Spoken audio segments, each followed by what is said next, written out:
Saquon Barkley was never supposed to carry a football. In his house, you didn't lace up cleats, you laced up gloves. His father, Ali Barkley, was a brawler. His uncle, Iran Barkley, was a three-division world champion who went toe-to-toe with the absolute legends of the ring. The script was already written.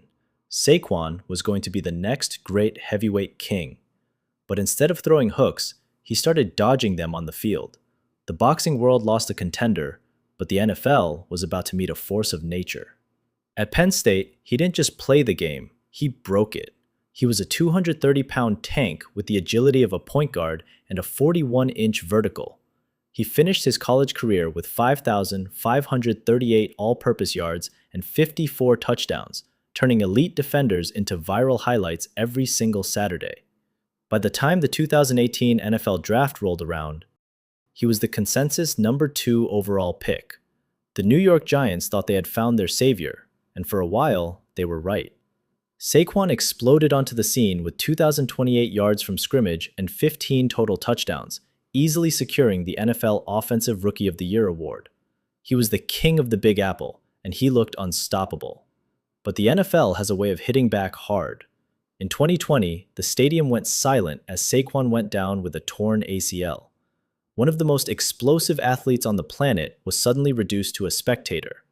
For the next 3 seasons, it was a nightmare of rehab and what-ifs. The critics were loud. They said he'd lost his burst. They said he was injury-prone, and that the New York Giants had wasted a premium pick on a running back.